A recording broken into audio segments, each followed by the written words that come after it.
Sometimes when someone with avoidant tendencies secretly wants to reconnect, they don't start by sending a message. More often, they stay quietly at the edges of your life, watching without stepping forward. And that difference matters because silence does not always mean they never cared. Sometimes the truth is much more complicated.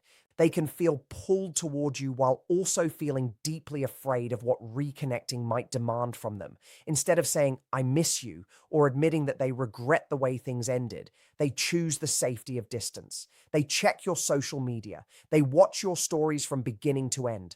They scroll through your posts and quietly notice who you're spending time with, where you're going, what you're doing, and how your life is changing without them. They may never send a single message, yet they can still be paying close attention. And this is where things become confusing. You experience the silence and naturally assume it means indifference. But behind that silence, they may be wondering about you constantly. They might even ask mutual friends about you while pretending they are only making casual conversation. How have they been? Are they doing okay? Have they moved on? Do they still think about me? They hide their interest behind a calm voice while privately trying to understand whether you've healed, whether you are angry with them, whether someone else has entered your life, or whether there is still some small possibility that they could return one day. And if you want to understand what may really be happening, keep watching, because the quiet signs are often the easiest ones to miss. Some people keep the connection alive in extremely subtle ways. They leave you unblocked. They quietly look at your updates. They find ways to observe from a distance without making their presence too obvious. They may create space while still finding small reasons to remain connected to your world. For them, staying in the background can feel much safer than exposing themselves emotionally. Watching requires very little courage. Reaching out requires much more. Watching your life from a distance allows them to feel close to you without having to stand in front of you and admit what they feel. It protects them from the possibility of rejection, embarrassment, or an uncomfortable conversation. From your side, however, all you see is silence. You may begin to feel forgotten. You may wonder whether you imagined the connection. You may even feel foolish for still thinking about someone who appears to have disappeared. But then something small happens. Their name appears among your story views. An unexpected like appears on something you posted. They suddenly seem to show up in places where your lives still overlap. These moments can affect you more than you expect because you are still healing. You are still sensitive to their presence. A tiny action can suddenly bring back an entire collection of memories and questions.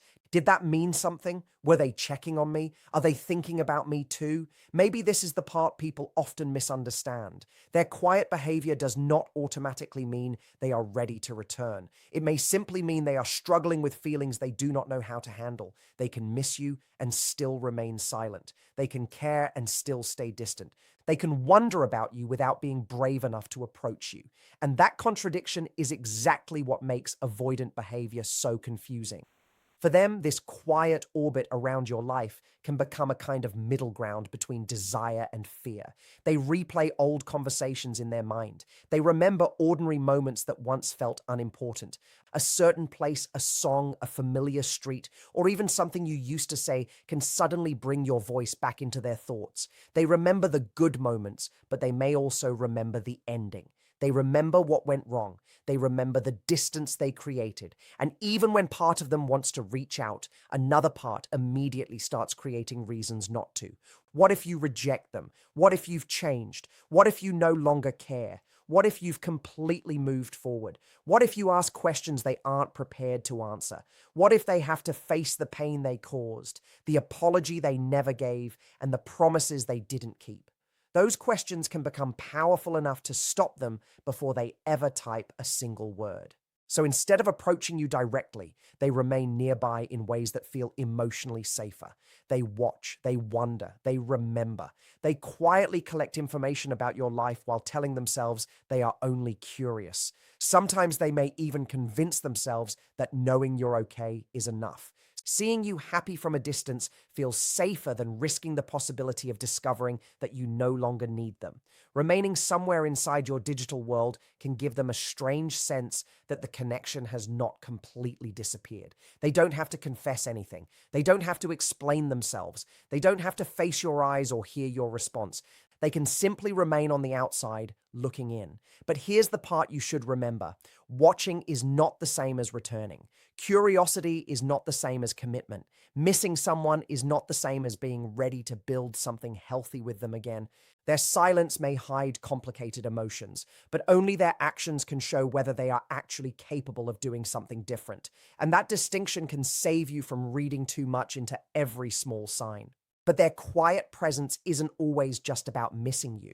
It can also be about trying to manage emotions they don't fully understand. If they notice that you're struggling, they may feel guilty, but they may also feel strangely comforted because it tells them the connection mattered to you too.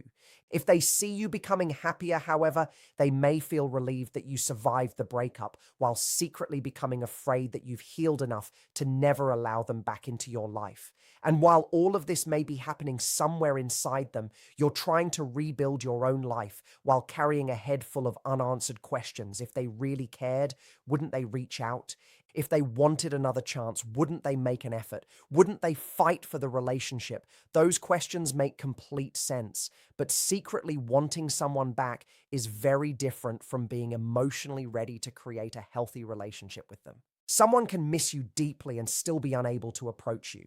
They can regret losing you and still remain silent. Their lack of action doesn't necessarily prove that every feeling disappeared. Sometimes fear, shame, guilt, and avoidance become stronger than affection, at least for a while. And this is where things become difficult to understand. When a person like this starts thinking about reconnecting, they usually don't begin with a dramatic confession or a long emotional message. They often stay nearby without actually stepping forward. They observe your healing almost like they're watching a story unfold, searching for little signs that your feelings haven't completely vanished.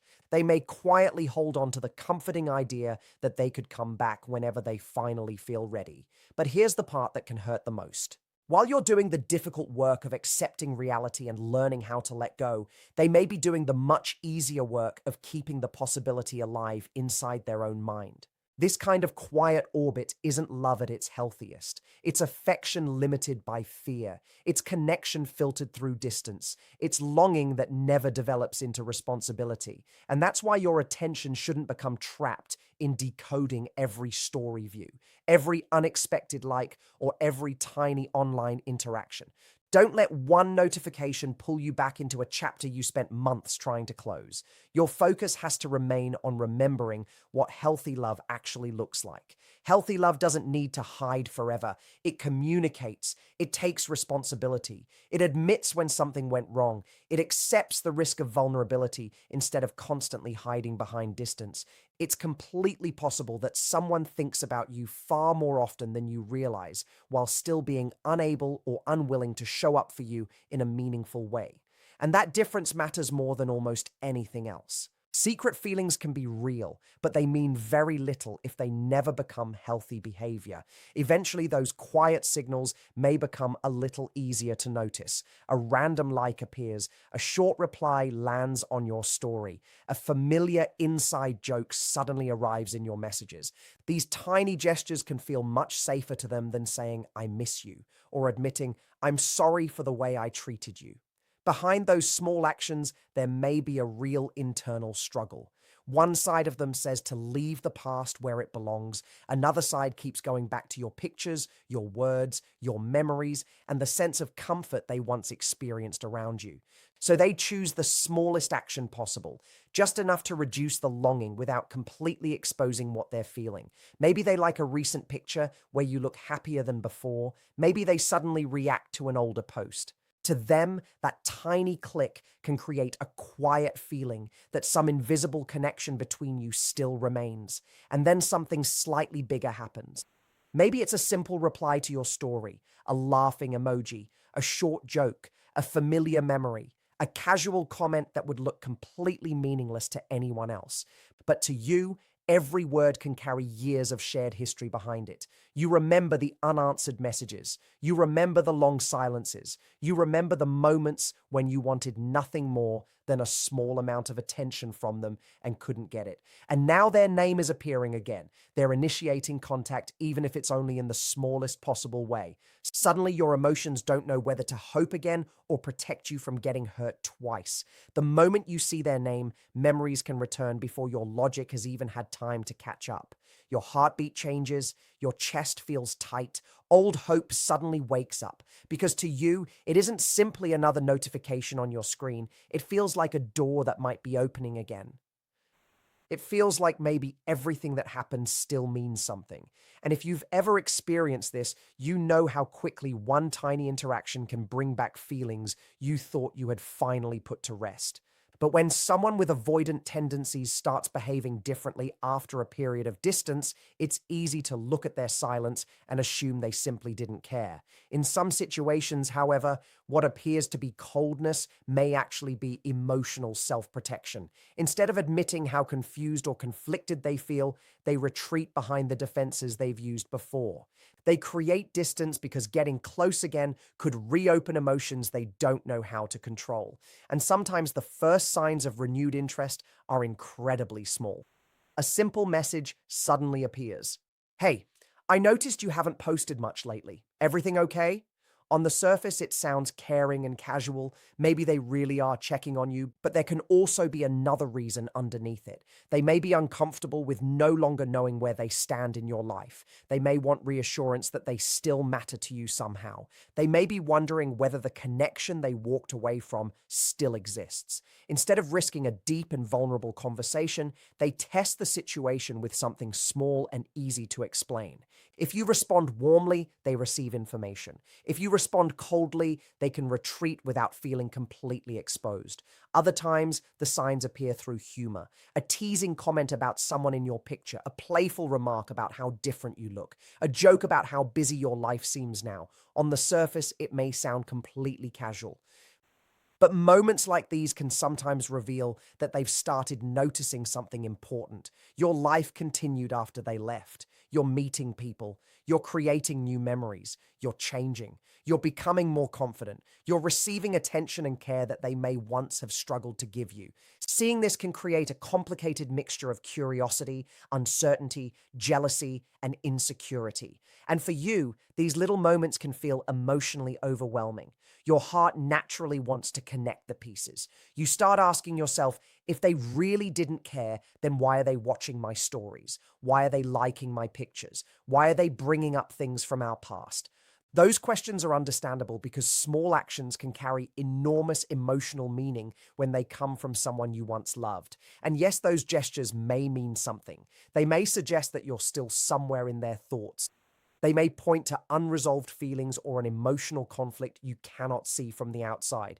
But you have to remember one crucial distinction. Having feelings for someone and being emotionally prepared to build a healthy relationship with that person are two completely different things. Someone can miss you without being ready to return. They can think about you every day without knowing how to repair what happened. They can regret losing you without having the courage to take responsibility for their part in the breakup. Missing someone does not automatically mean they're ready to rebuild trust, communicate consistently, or repair the things that were damaged. And this is the distinction you need to protect. Don't allow a small sign to convince you that a complete transformation has already happened. A story reply is not accountability. A like is not consistency. A nostalgic message is not proof that someone is ready to love you differently. These small interactions may make them feel safer because they can approach without risking too much, but they don't necessarily give you the security, clarity, or stability you deserve. They are testing the temperature of the water while you're the person who had to recover from the storm, and that matters. Because you shouldn't have to keep standing at the shoreline, wondering whether someone will finally decide to swim toward you. If they truly want to rebuild something with you, eventually their actions have to become clearer than their hints. Their effort has to become stronger than their fear. Their communication has to become more honest than their silence. Until then, protect your peace. Notice the signs if you want, but don't build your future around them. Let their actions reveal what their feelings alone never could. because your heart still remembers the closeness you once had. That history makes it very easy to treat every little breadcrumb as the first sign of a complete reconciliation. But don't forget something just as important. Remember yourself too. Don't lose sight of the version of you who had to fight to heal after everything happened. If every tiny message gives someone the same emotional access as a genuine apology, there is very little reason for the conversation to ever become deeper. Real accountability asks for much more than a late night, hey. It requires recognizing the pain they caused, accepting their part in what happened, and showing through consistent behavior that something has truly changed. This is where your power begins to come back. Instead of only asking, what does this mean for them? Start asking yourself, what do I need now? What would make me feel emotionally safe? Have they actually shown the consistency, honesty, and effort that meet my standards? Those questions are far more important than trying to understand every notification that appears on your screen. If your honest answer is no, you're allowed to see their message for exactly what it is, a small interaction, not a promise that everything will be different. You can pause before answering. You can keep your response short. You can set a clear boundary. You can even decide that you don't want to engage at all. A few crumbs of attention do not create an obligation for you to accept less than the kind of relationship you genuinely want. And this is something worth remembering whenever your emotions start racing ahead of reality. Sometimes, instead of giving you a direct apology, they try to slowly find their way back into your world through casual conversation. Maybe it's a meme sent late at night. Maybe it's a message saying, this reminded me of you. Maybe they ask a question they could easily have answered on their own. Maybe they leave a laughing emoji on your story, as if the silence between you never happened. These moments can leave you staring at your phone, trying to understand what they actually want. One part of you may still hope that this is the beginning of reconciliation. Another part remembers the unanswered messages, the difficult nights, and the loneliness you carried while waiting for conversations that never came. Casual contact can sometimes reduce their uncertainty without forcing them to face the more uncomfortable conversation. If you respond warmly, they may feel relieved that the connection isn't completely gone. That little bit of reassurance can calm their anxiety without requiring them to admit they feel guilty, offer a sincere apology, or explain what has actually changed. Instead of saying, I know I hurt you, or I've been thinking about what happened between us, they may hide those deeper feelings inside an ordinary greeting, quietly hoping that you will carry most of the emotional weight of reconnecting. And this is where you need to stay aware. A casual message can open a door, but it doesn't tell you what is waiting behind that door. Sometimes they start talking as if the breakup never really happened. What's up? How have you been? The conversation moves forward while completely skipping over the silence that came before it. But you remember what those months felt like. You remember trying to rebuild your confidence while wondering why they disappeared. You remember checking your phone and finding nothing. You remember telling yourself to move on while still secretly hoping they would come back. So when they suddenly appear again and act completely normal, your emotions may struggle to understand the contrast. If you respond, even politely, they may take that as evidence that communication is still possible. On the outside, they may behave as though sending that message was no big deal. They might act casual, almost detached, as if they simply happen to think of you. But internally, they may have spent much longer debating whether they should reach out.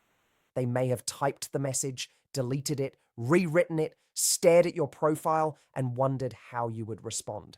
Admitting that level of vulnerability can feel uncomfortable, so they minimize the importance of the contact. They make it look effortless, even when it wasn't. And once you recognize this pattern, something changes. You stop automatically treating every small interaction as proof of a major emotional shift. You start looking at what happens after the first message. That is where the real information is. As you continue healing, these casual attempts to reconnect can become easier to recognize for what they may actually be. Efforts to restore emotional closeness without necessarily accepting full responsibility for the past. They may want the comfort of your presence. They may miss the familiarity of your conversations. They may remember how easily you understood them or how safe it once felt to talk to you. They may want that feeling back while still avoiding the difficult words that genuine repair requires. Sometimes the conversation begins with something that sounds completely normal. They ask about a place you once visited together, they mention a movie you both enjoyed, they bring up a small favor you once did for them. Maybe they ask, "Do you remember the name of that cafe we used to like?" Or, "Do you still have that article you sent me?" On the surface, it looks like nothing more than a practical question, but sometimes there is another layer underneath it. They may simply want to experience a small piece of the familiarity you once shared without having to admit that they are looking for connection. Talking about something useful feels much safer than saying, "I've been thinking about you." It keeps the emotional risk low, it protects their pride, and it gives them an easy escape if you don't respond. If you ignore the message, they can tell themselves they were only asking a simple question. They never have to admit that they reached out because they missed your voice, your attention, or the comfort of talking to you. Sometimes humor becomes their way back in. They send an inside joke that only the two of you would understand. They mention a memory that instantly takes you both back to another period of your lives. To everyone else, it's just a funny comment. To you, it can carry years of shared experiences. One sentence can suddenly bring back an entire chapter. And when you laugh, respond, or continue the old banter, that familiar rhythm briefly comes alive again. For a moment, they may feel the comfort of being understood by you once more. It can soften their loneliness without forcing them to confront the deeper emotions underneath. But pay attention to what is still missing. They haven't acknowledged how the relationship ended. They haven't openly recognized the pain their behavior caused. They haven't explained why they disappeared or why they allowed you to carry so much uncertainty alone. And they aren't consistently showing through their words and behavior that they have become someone you can safely trust again. This distinction matters. Familiarity can return much faster than trust. A joke can bring back a memory in seconds, but rebuilding emotional safety can take much longer. So don't let the warmth of one familiar conversation erase the reality of what happened before it. If they truly want another chance, eventually the conversation has to move beyond nostalgia, jokes, and small talk. It has to reach the truth, because reconnecting isn't simply about finding the old feeling again. It's about proving that the relationship can be handled differently this time.